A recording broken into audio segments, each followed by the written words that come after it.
So, ayan na siya.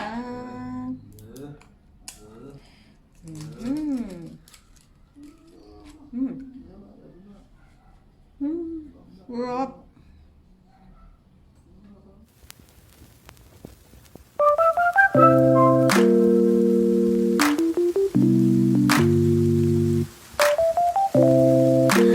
Like, share, and subscribe! Hi guys, good morning. Today is Sunday. It's November 14, 2021. Today is naisipan kong magluto ng Bisayang, bingkang Bisaya, bingkang pinaliki.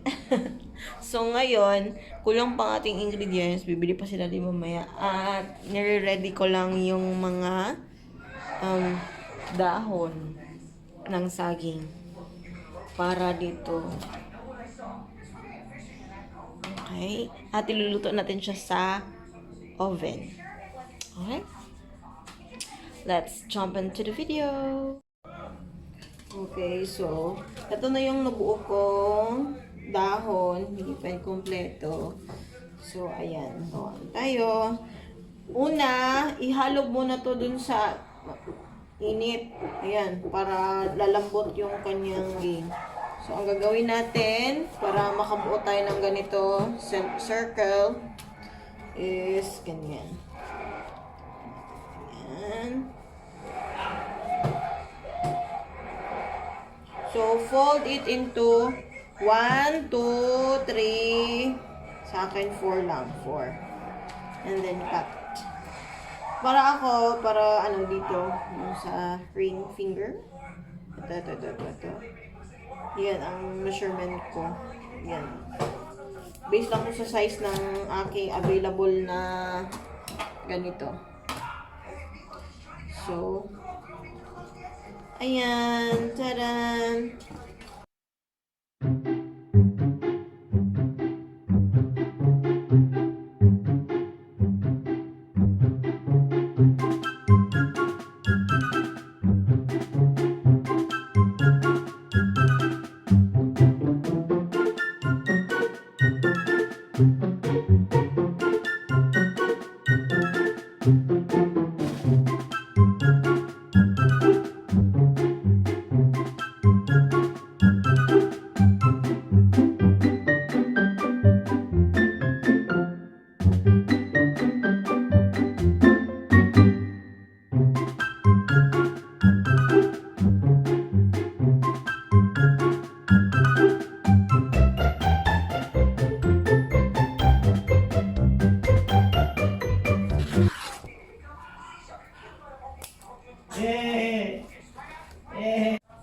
So, nakagawa na tayo ng mga nagupit na tayo natin yung yung saging. So, 28 yung ating nagupit. Okay?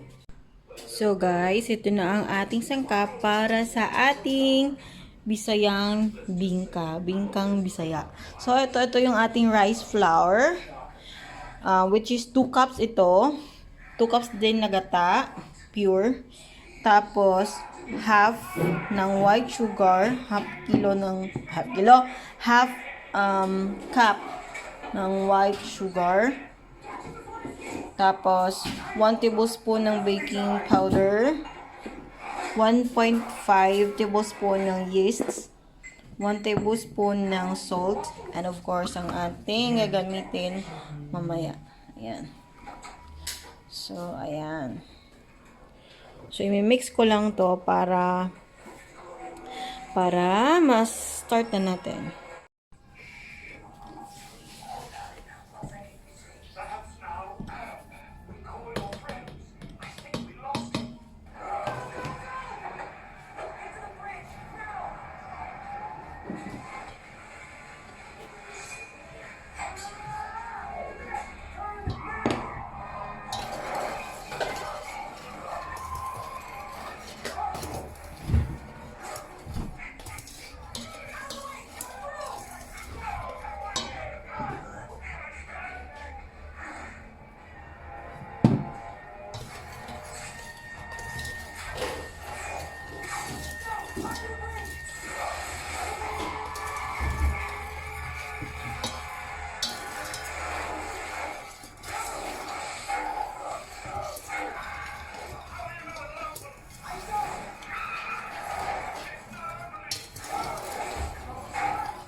2 hours later.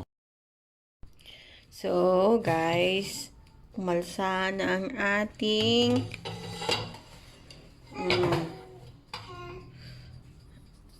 ang ating para sa ating sa ating bingka. Umalsa na siya. Ayan na.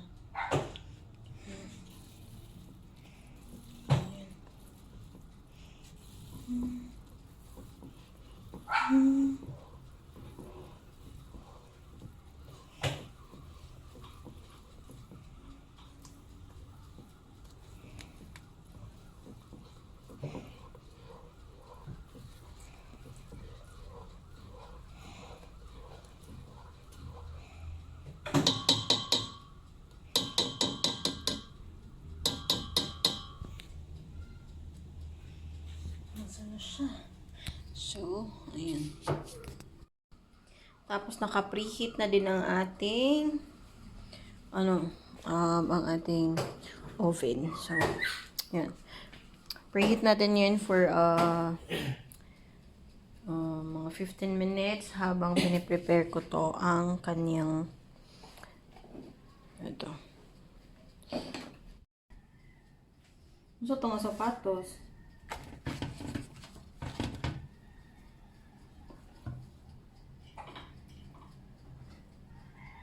Pwede ba sa ito ang oyster sauce?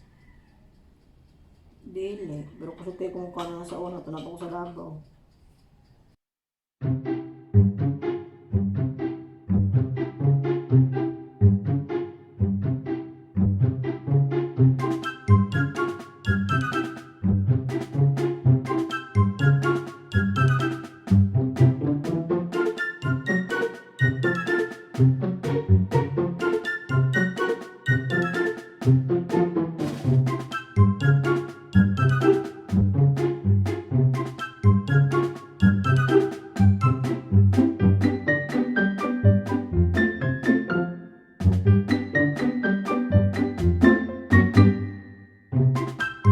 Isasalang. Ayan na.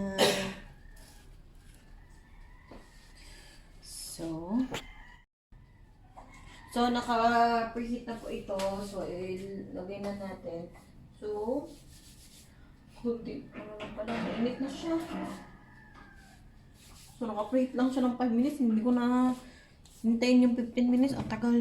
Sige, ito. Sasok na natin ito.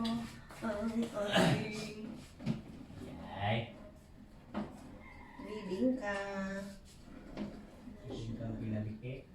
Bingkang pinaliki. Bingkang pinaliki. Ayun na siya. Nandiyan na siya sa loob. Ayan na ang ating bingka. Nasa loob na siya ng oven. So, lulutuin natin siya ng mga 10 to 15 minutes ba? Sige, mag-update na lang ako mamaya. And, ang ating customer. Hi! Ating customer, gisinok. Yan, ang isa pang customer nandun. Yan. Hello. By the way, ito na siya. Ito pa, meron pa. Sobra. Siguro mga makagawa pa to ng 4 siguro.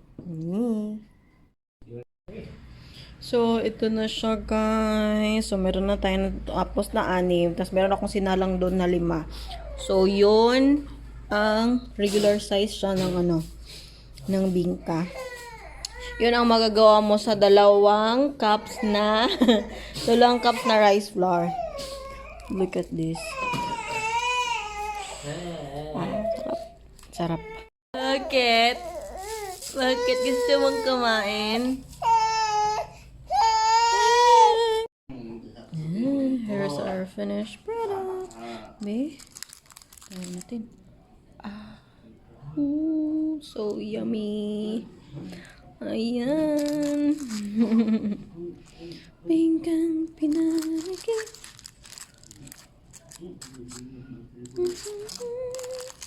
Oh, nagapon siya.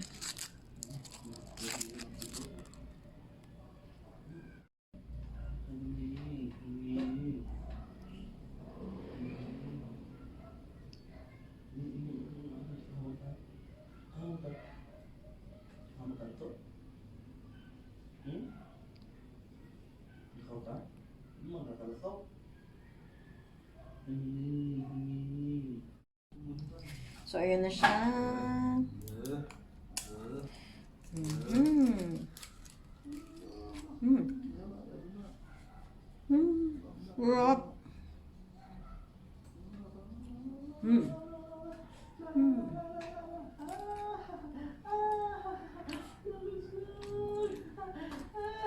Try this at home. Masarap. Thank you so much guys for watching. Bye. Don't forget to like, share, and subscribe. That's it.